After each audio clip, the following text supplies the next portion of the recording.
the chances for Amy Eloise Markov. Well, that European Indoor Championships was a brilliant performance, but she'll know herself what a tough task she's going to have here. There's one of the real talents of this race. You might not know some of these names too well. Taye, Ejike Taye, is a world record holder, the 5K road record, which has been rewritten numerous times in the last couple of years. Very familiar faces. Hailu, Lemlemni Hailu, who could well be a threat here, depending on how the race is run. She can go with a quick pace, has got enough speed as well to figure if it's a little slower. What about Puria Saint-Pierre, the American, who could have gone in the 1500, kind of messed up in their trials there. Monson, who's made a big step forward in the last 12 months as well. Alicia Monson for the USA. And then Debut Stafford, well known to British track fans, trained with Laura Muir for a couple of years. Now ploughing her own furrow, and the hairstyle, the blue and yellow, I think we're all becoming familiar with, and showing support for Ukraine. Jess Hull, as I said, is finally getting Benita Johnson's Australian record just recently. Well, Paula's going to watch this with me. Paula, there's so many good athletes in this. How quick we're going to go, but can you pick out a favourite? I mean, Ethiopia will have high hopes, obviously. Yeah, I mean, I think the Ethiopians will be, well, they'll be looking for a clean sweep. I think Puria Saint-Pierre, Monson might have a little bit to say about it early on, and Gabby Debus Stafford, I think the form that she showed. Women's 3,000 metre final gets underway. One that I didn't mention, and I'm just checking because I didn't actually see her there, was... yeah, it's still not really testing these athletes. Certainly the better athletes. Taye leading. Then Chebet. Sayom is a little closer. All three Ethiopians for the first time in the first 4 or 5 now. 2 Americans right in there. Jess Hull not far behind. Debut Stafford just on the curb. And then Teferi for Israel, as they just get stretched a little bit now. Still no real push here, and you get the feeling that really somebody's got to try and break this. If you want to get the gold medal here, got to start to make the move unless you're really going to trust your kick. Sayom might feel as though she's happy about that. Monson just starts to check out as well. And Puria Saint-Pierre could finish pretty quickly, although was out-kicked in those American trials at 1,500.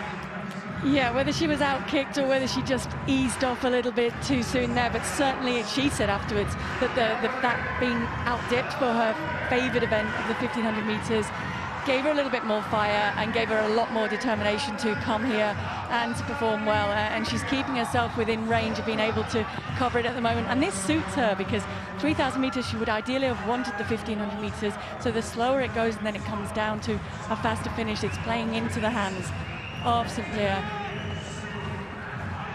I still think it hasn't really kicked yet though. No, and we should also mention Danielle, who's still in there, who won the cross-country in Albufeira. She's only run cross-country races, the Eritrean, who's in about 8th place at the minute, and well, she's a surprise package, if you like, on the track, but she's still involved, still just on the shoulder of Jess Hull. So 8, 9, 10 women perhaps in with an opportunity here.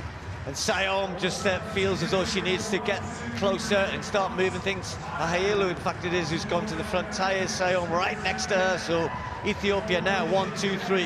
Chebet trying to go with it. Puria Saint-Pierre just having to pick it up a little bit. Debut Stafford moving on the outside. Yeah, I think Debut Stafford just decided that she was a little bit too far back to be able to respond well enough, and taking advantage of the straight to get herself out and move around and move herself up into a better position where she has a clean look at who's in front of her and who's to be shot at.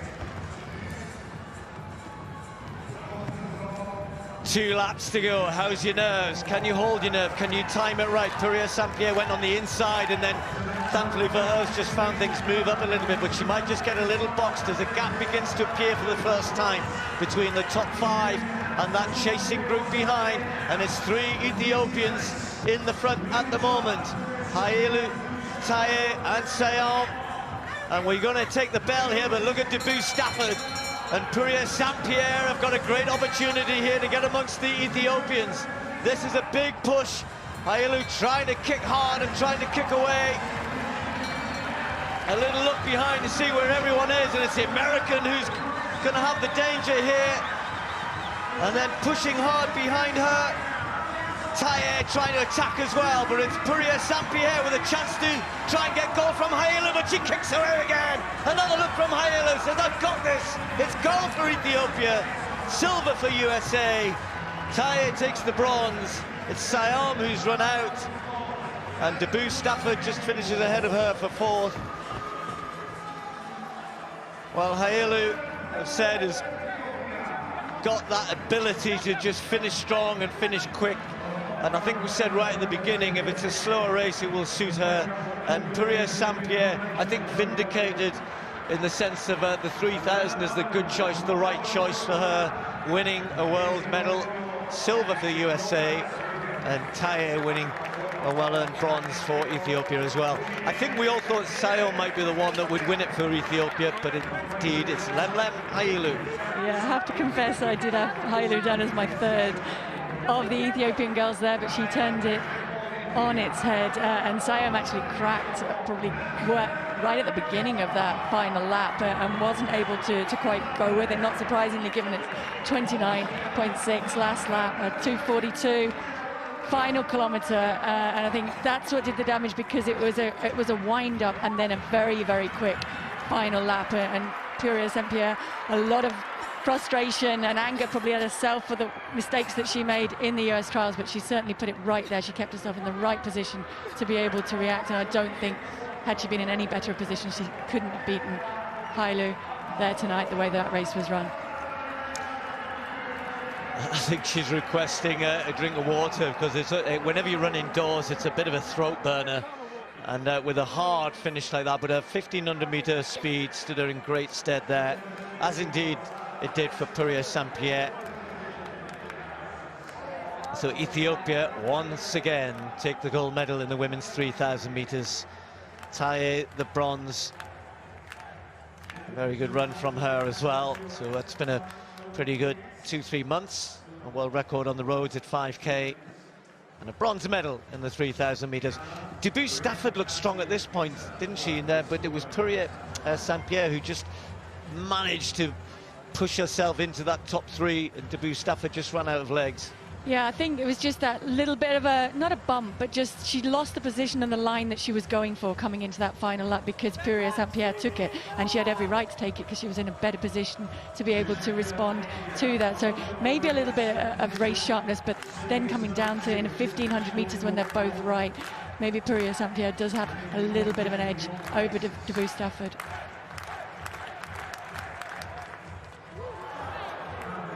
Yeah, Taye was looking around. You just wonder whether Puriya St-Pierre really believed she could win that, you know, because look how close she is. Nothing much changed in the last 200 metres. Hailu just got that couple of metres gap, and I think Puriya St-Pierre was only when Deboo Stafford tried to come on the outside that she really responded, and then she was chasing the last 150 pretty strongly. I just wonder whether she was, really thought she could win that, give herself a really good chance. I think she only probably started to believe it coming into that straight there, and even when Taye was looking around, I think she was looking around to see where Seon was, because she was expecting Seon. She'd lost out to her in Lievan, and she was expecting her to be the one leading the charge for the Ethiopians. So yeah, turned on its head a little bit, but primarily because they let it go so slow early on, and that just changed the concept of the race.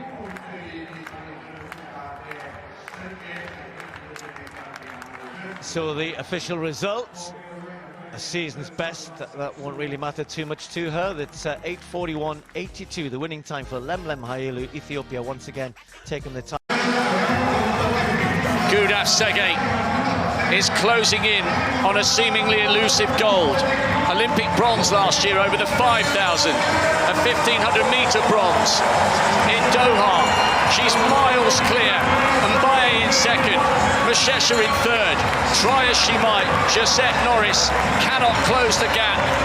And where they went, gold and bronze in the 3,000, they've given themselves a wonderful opportunity to do the clean sweep. Watch the clock, this is really quick. The world record is 3:53. It's her own, but it'll be a massive championship record. Sergei delivers the gold she's craved for so long, and Boye will take the silver.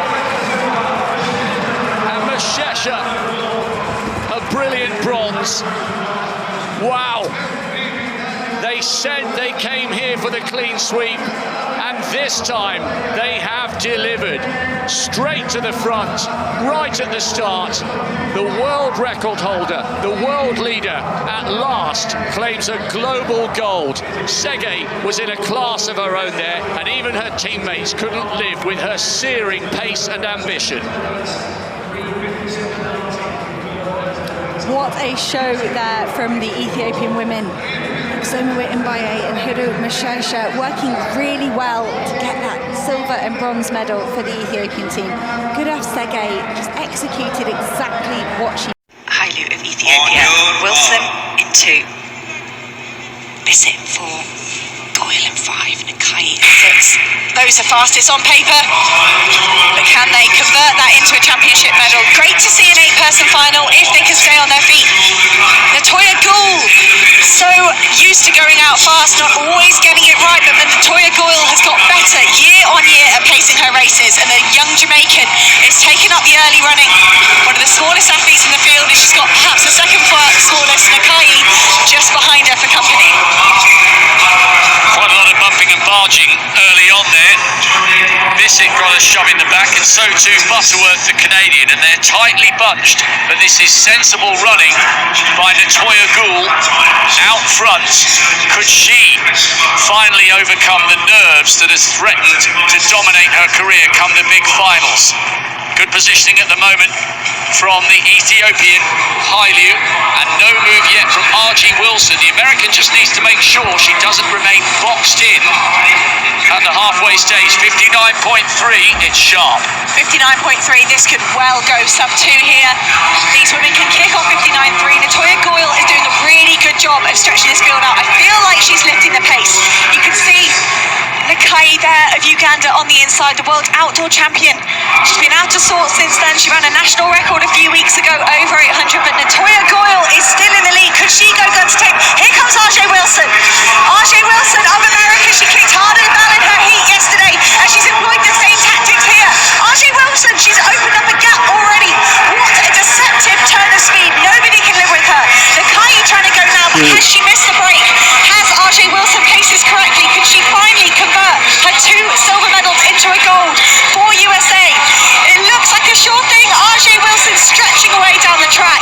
She's had 2 outdoor bronzes, 2 indoor silvers. She's going to hold on for her first world title. Nakai getting pipped on the line.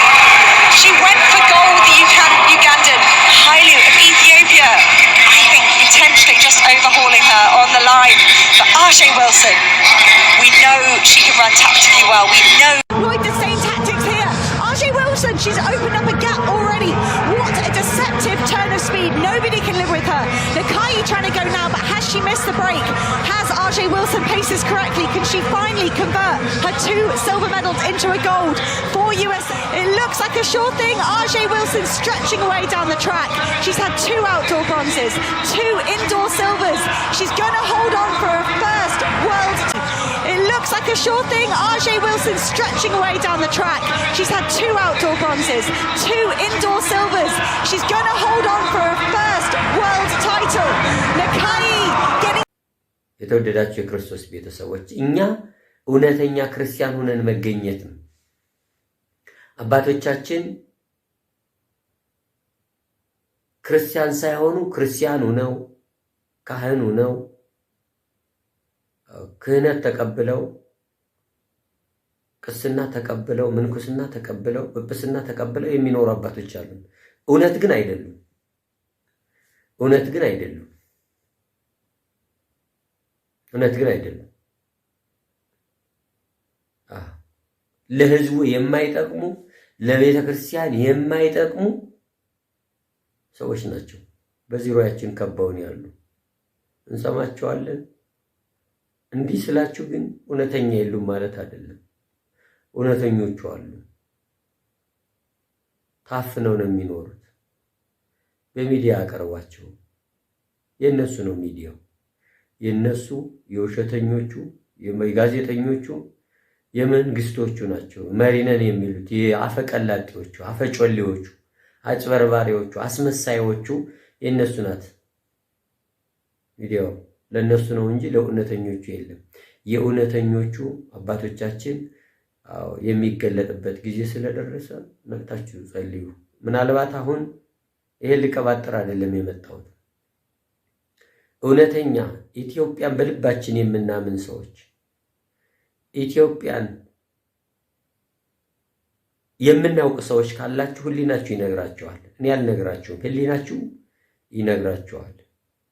ኢትዮጵያን የምናውቅ ሰዎች፣ ኢትዮጵያን የምታውቁ ሰዎች በአንድ ላይ እንሰባሰብ፣ ወደ አንድነት እንምጣ። ተዋህዶ እናውቃለን የምንል ሰዎች አስመስሎ ክርስትና አይደለም። የክርስትና አስመስሎ መኖር አይደለም። ክርስትና በአስመስሎ ውስጥ የለም። ክርስትና በእውነት ነው። ክርስትና በተግባር ነው። ክርስትና ራስን አሳልፎ በመስጠት ነው።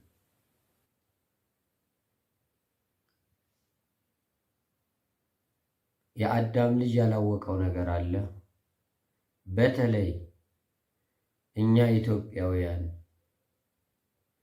ኦርቶዶክሳውያን፣ ኢትዮጵያውያን በሙሉ ኢትዮጵያን አናውቃትም።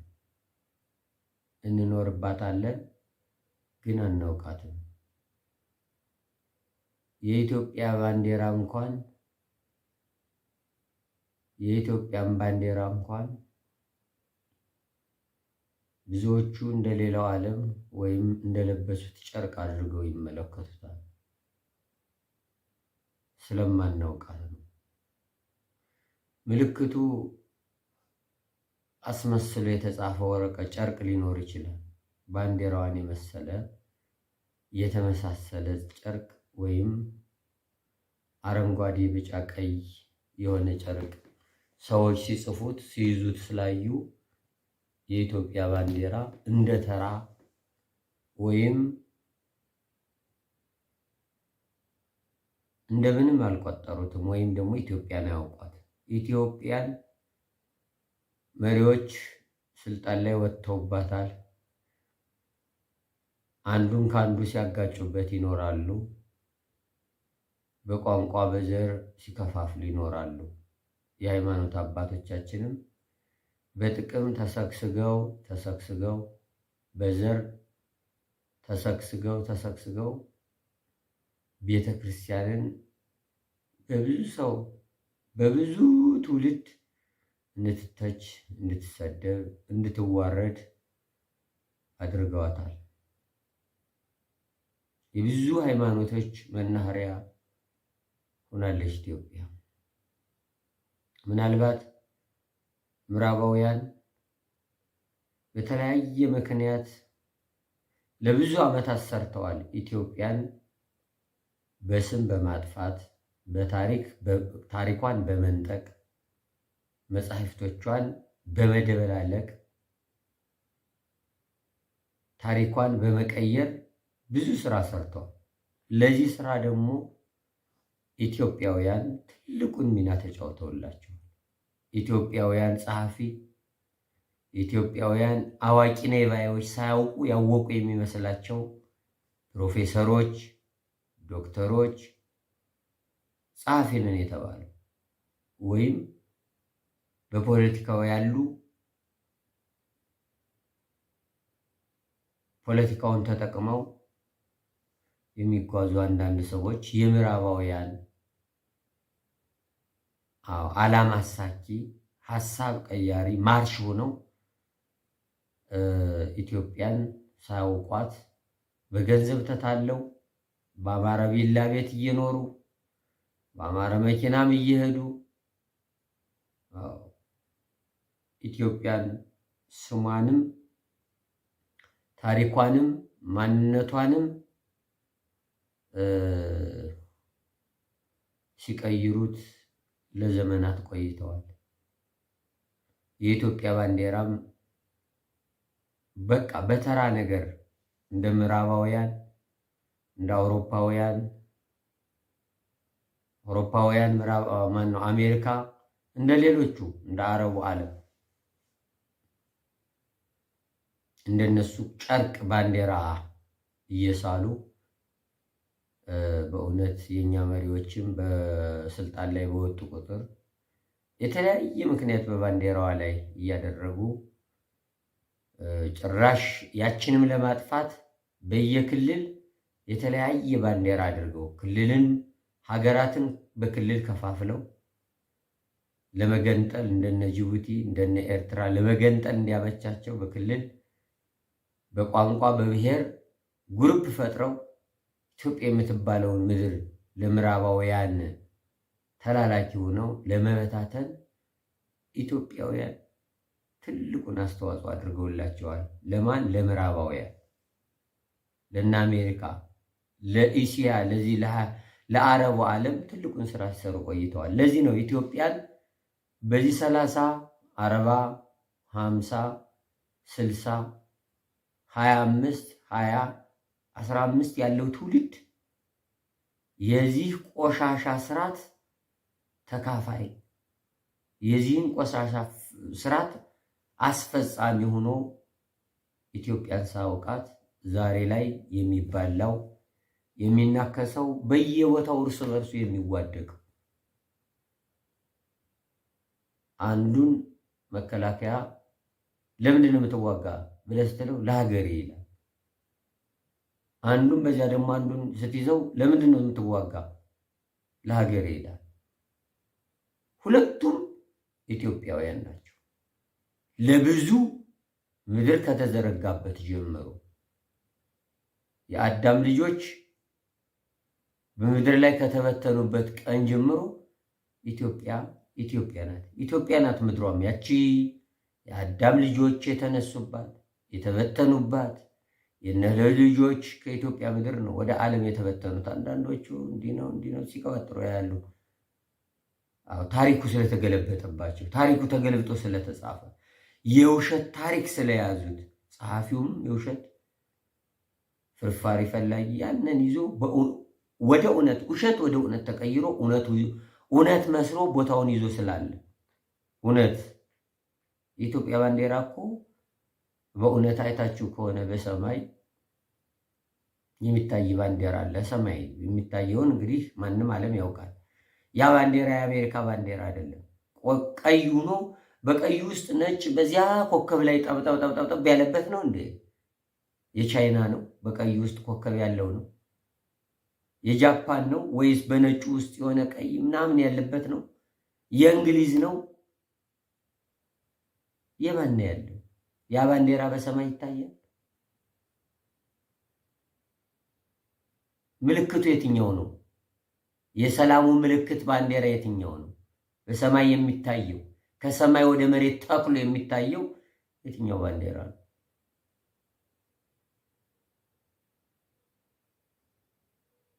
አባቶቻችን የማርያም መቀነት ይሉታል።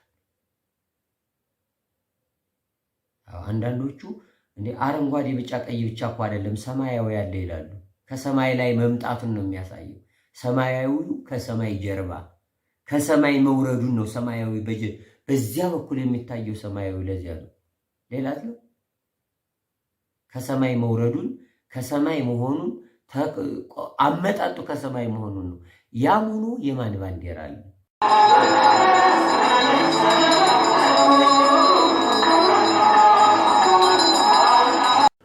በሰሜን ኢትዮጵያ ጦርነት ከተቀሰቀሰ ወዲህ የሰዎችን ሕይወት የነጠቁ ድርጊቶች ተፈጽሞባቸዋል በሚል ከሚጠቀሱት ከተሞች መካከል አንዷ አክሱም ናት። የኢትዮጵያ ሰብአዊ መብቶች ኮሚሽንና በተባበሩት መንግስታት ድርጅት የሰብአዊ መብቶች ኮሚሽን ጽሕፈት ቤት ባካሄዱት የጣምራ ምርመራ ሪፖርት ላይ ባለፈው ዓመት ህዳር ወር ከ100 በላይ ሰዎች በኤርትራ ወታደሮች በከተማዋ ውስጥ በጅምላ እንደተገደሉ ተጠቅሰዋል። ዘንድሮ ላይ አክሱም በአንጻራዊነት ሰላም እንደሆነች የወትሮ የነዋሪዎቿ እንቅስቃሴም እንደተመለሰ ነዋሪዎቿ ይናገራሉ። ዶክተር ኃይለ በርሁ ላይ የተባሉ የከተማዋ ነዋሪ ባለፈው ዓመት ለህዳር 20 አጥቢያ ቁጥራቸው የበዛ የከተማዋ ወጣቶች በኤርትራ ሰራዊት በጅምላ መገደላቸውን ያስረዳሉ። ህዳር 21 2013 ዓ.ም የኢትዮጵያ መከላከያ ሰራዊት አክሱምን ከተቆጣጠረ በኋላ ከተማዋ መረጋጋቷን ያስታውሳሉ። ካረጋጉ በኋላ ወጣቶቹ አስክሬኖቹ እየሰበሰብን ወደ ጽዮን ቤተክርስቲያን ወስደን ብዙ ወጣቶች ያለቁበትና እዛ የዛን ቀን ቀብር ስነ ስርዓት ያካሄድንበት ነው። ዶክተር ኃይለ ባለፈው ዓመት በዚህ ጊዜ በተለይ ልጆቻቸውን ለቀበሩ እናቶች ከባድ ጊዜ እንደነበር አስተውሰው በአሁኑ ሰዓት ግን ከተማዋ ወደ መደበኛ እንቅስቃሴዋ ተመልሳለች ይላሉ። ያሁን ህዳር እግዚአብሔር ይመስገን ጥሩ ነው ያለው። ምክንያቱ እንቅስቃሴው ጥሩ ነው፣ ስራዎች እየተሰሩ ነው። እንደምታየው ካፌዎች ተከፍተዋል፣ ሻይ ቤቶች ተከፍተዋል። አምና የዚህ ዓመት ምንም የሚታይ ነገር አልነበረም። እንኳን ሰው ቅጠል ራሱ እያረገፈበት ቀን ነበረ። ዘንድሮ ግን በጥሩ ሁኔታ በዓለ ህዳር ጤን ለማክበርም ቅድመ ዝግጅት ላይ ያለችበት ቀን ነው። ይህን ሰላም አግኝተን ወጣቶቻችን ሰማዕት ናቸው። ሰማዕቶቻችን ለማክበር በቅድመ ዝግጅት እንገኛለን ማለት ነው። ሀና ይማነ የተባለች የከተማዋ ነዋሪ በበኩሏ ካለፈው ዓመት ትውስተዋ ጥቂቱን አጋርታናለች። አምና አክሱም በህዳር ወቅት በጣም ከባድ ጊዜ ነበር ያሳለፍነው። ወደ ውጭ መውጣት በጭራሽ የሚታሰብ ነገር አይደለም። እድለኛ ስለሆነ ነው እኛም ራሱ የቀረ ነው እንጂ ወንድሞችም ራሱ የቀሩት በእድለኛ ስለሆነ ነው እንጂ ሌላ አካባቢ የገቡ በቃ የትግራይ ተወላጅ ስለሆኑ ብቻ ወንድ ስለሆነ ብቻ በጣም ብሶ ነው የተገደለው። በጣም በፍርሃት ነበር የምንንቀሳቀሰው። አንድ ዓመትን ባስቆጠረው ኢትዮጵያ ውስጥ ጦርነት በተለይ በትግራይ ክልል ተፈጽመዋል በተባሉ የመብት ጥሰቶች ጉዳይ ሁሉም ኃይሎች ተሳታፊ እንደሆኑ የኢትዮጵያ የሰብአዊ መብቶች ኮሚሽንና የመንግስታቱ ድርጅት የሰብአዊ መብቶች ኮሚሽን ጽሕፈት ቤት በጥምር ይፋ ያደረጉት ሪፖርት ያሳያል። ሪፖርቱ ይፋ በተደረገበት ቀን የኢትዮጵያ ሰብአዊ መብት ኮሚሽን ኮሚሽነር ዶክተር ዳንኤል በቀለ በአክሱም ከ100 በላይ ሰዎች ባለፈው ህዳር ወር መጨረሻ ላይ በኤርትራ ወታደሮች ተገድለዋል ብለዋል። In another instance, the killing of more than 100 people in Aksum on the 28th of November of last year by the Eritrean forces. የከተማዋ ነዋሪዎች ግን በዕለቱ የተገደሉ ሰዎችን ቁጥር ከተጠቀሰው በብዙ እጥፍ ከፍ ይላል ባይ ናቸው። የኤርትራ መንግሥት በበኩሉ ይህንን ወንጀላ እንደማይቀበለው በወቅቱ ባወጣው መግለጫ አስታውቋል። የአክሱም ከተማ ነዋሪ የሆነችው ሀና ከአምና ይልቅ ዘንድሮውን ታመሰግናለች። በአሁን ጊዜ ግን በፍሪደም እየተንቀሳቀስና በነጻነት አሁን ላይ መጥቶ ዝም ብሎ ያለ ምክንያት ሊገል የሚችል ሰው የለም።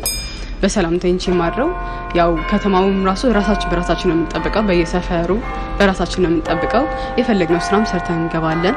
የዕለት ምግባችን ቢያንስ እንኳን ማግኘት ይችላል እና አሁን ላይ በትንሹ መጠን ቢሆንም ወደ ድሮ ሁኔታው እየተመለሰ ነው።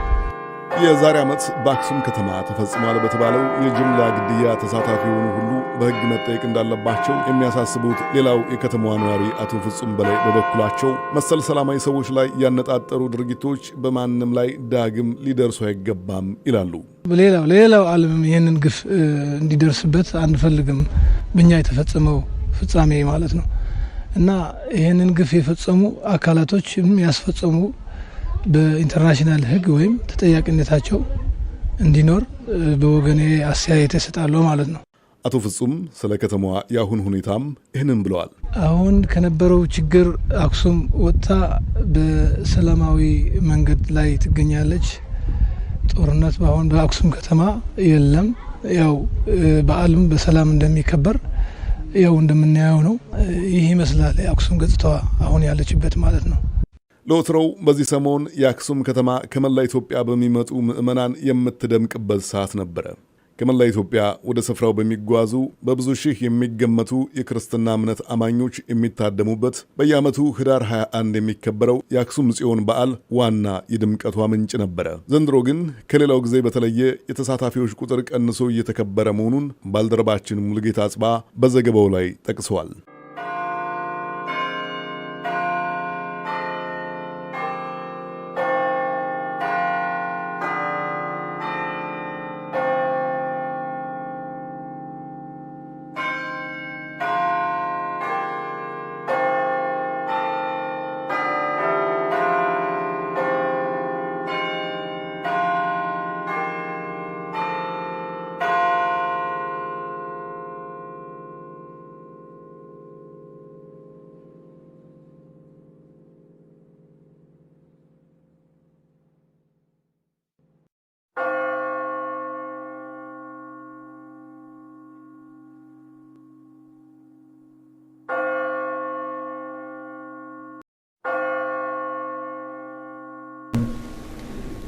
ትግራይ እንዳልከው ቲፒኤልኤፍ የመገንጠል ነው ሲለው የነበረ እኛ አሁንም ኢትዮጵያ ትግራይ ናት ብለን የምናምነው። በነገራችን ላይ በኋላ የምናነሳው ይሆናል። ስንገነጠልም ወይም ትግራይ ሀገር ስትሆን ኢትዮጵያ የሚለው ስም ራሱ ጠበቃ ቀጥረን ፊደሎቿም አጠቃላይ ኢትዮጵያ የሚባሉ መርሆች ትልልቆች የእምነት ጉዳይም